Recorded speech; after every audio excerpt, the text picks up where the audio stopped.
സാറേ ഇതിൽ വലിയ സംഭവമൊന്നുമില്ല. ടോയ്ലറ്റ് തെന്നി വീണു, തലയിടിച്ചു മരിച്ചു. ക്ലീൻ. ഞങ്ങൾ ഇപ്പൊ ഇന്ന് നിൽക്കുന്നത് ചെന്നൈയിലാണ്. ഞങ്ങൾ കുറെ സ്റ്റോറിയിലൊക്കെ ഫോട്ടോസും വീഡിയോസും ഒക്കെ അപ്ലോഡ് ചെയ്ത് കാരണം നിങ്ങൾക്ക് എല്ലാവർക്കും അത് പക്ഷെ ഓൾറെഡി അപ്ലോഡ് ആയിപ്പോയി. ഞാൻ മാത്രമല്ല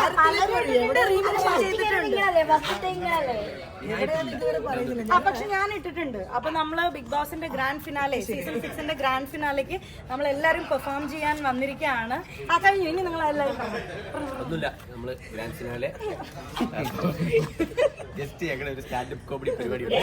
ഇതില് സ്റ്റാൻഡപ്പ് കോമഡി ഇല്ലാതെ ഇവിടെ പെർഫോമൻസ് കഴിഞ്ഞിട്ട് ദിൽഷ വന്നിരിക്കുന്നു. ഫ്രീ ആയി. ഇനി ഞങ്ങളുടെ നിന്ന് വൈകുന്നേരം ഞാൻ ഇക്കൂട്ടത്തില് ഏറ്റവും കൂടുതൽ സീസണിൽ എല്ലാ സീസണിലും നിങ്ങളുടെ സീസണിൽ ഞാൻ കിട്ടി വിളിച്ചു ചോദിച്ചോളൂ. അവര് മറന്നുപോയി ഞാൻ ബിഗ് ബോസിൽ ഉണ്ടായിരുന്നു. സത്യം ഞാൻ ഉള്ള സീസണിൽ അവര് മറന്നു ഞാനത്തുണ്ടായിരുന്നത്. അണ്ണന് ഭയങ്കര നൊസ്റ്റാൾജിയാണ് ഇവിടെ. കാര്യം ഇവിടെ സീസൺ 3യുടെ പരിപാടി ചെന്നൈയിലായിരുന്നല്ലോ. അത് കഴിഞ്ഞിട്ട് ഇപ്പോഴാണ് അന്ന് കോവിഡ് കഴിഞ്ഞിട്ട് ക്വാറന്റൈൻ അല്ലേ. 14 ദിവസം ക്വാറന്റൈൻ ഇവിടെ തന്നെ നിൽക്കണമല്ലോ. അപ്പോൾ 14 ദിവസം ഇവിടെ നിന്നിട്ട് നമ്മളെല്ലാം കണ്ട ആരൊക്കെയാണെന്ന് അറിയില്ലല്ലോ. അന്ന് ആർക്കും അറിയില്ല ആരൊക്കെ ഉണ്ടെന്ന് പോലും. പല റൂമിലല്ലേ, ഓരോരുത്തർ ഓരോ ടൈമിലല്ലേ കൊണ്ടുപോകും. അത് കഴിഞ്ഞിട്ട് ഷോ നിന്നല്ലോ.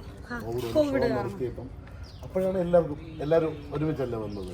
എന്നിട്ടും എല്ലാവരും ഓരോ റൂമിലിരിക്കുന്നു. ഇറങ്ങരുതൊന്നും അത്ര നേരം ഒരു വീട്ടിൽ കിടന്നിട്ട് ഈ ഹോട്ടലിൽ ഒരുമിച്ചിരിക്കാൻ സംഭവിക്കില്ല. അത്ര നേരം എല്ലാവരും കൂടെ അതിനകത്ത്. പിന്നെ ഇവിടെ ഇറങ്ങിയൊന്ന് ഷോ കഴിഞ്ഞല്ലോ. അതിൻ്റെ പിന്നെ ഫിനാലെ കുറേ ദിവസം കഴിഞ്ഞിട്ടാണ്. കുറേ ദിവസം കഴിഞ്ഞിട്ട് അപ്പോൾ എല്ലാ ആർട്ടിസ്റ്റുകളും നമ്മളെ ബിഗ് ബോസിലുണ്ടായിരുന്ന എല്ലാവരും ഉണ്ട് ഇവിടെ. ഞാനും ഉണ്ട്. എനിക്ക് റൂം അവിടെ. ഇവർ മറന്നുപോയി ഞാൻ ഇതിനകത്തുള്ള പെർഫോം ചെയ്യാൻ വന്നതാണ്. അതാണ് ഞാൻ പറഞ്ഞത്. പെർഫോം ഉണ്ടായിരുന്നു. നമ്മൾ ഇപ്രാവശ്യം ഒന്നും ലാലേട്ടൻ പറഞ്ഞ പോലെ ടാഗ് ലൈൻ മാറ്റി പിടിച്ചു. ലാൽ ബാബു സംഗീതം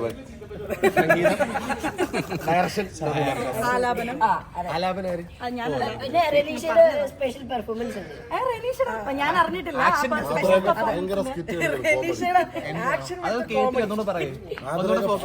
കോമഡിയാണ് ഈ സ്കിറ്റില്.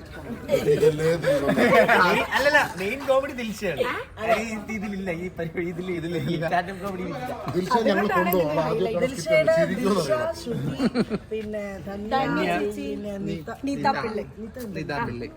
അങ്ങനെ കുറെ മെയിൻ സെലിബ്രിറ്റീസിന്റെ പെർഫോമൻസ് ഉണ്ട്.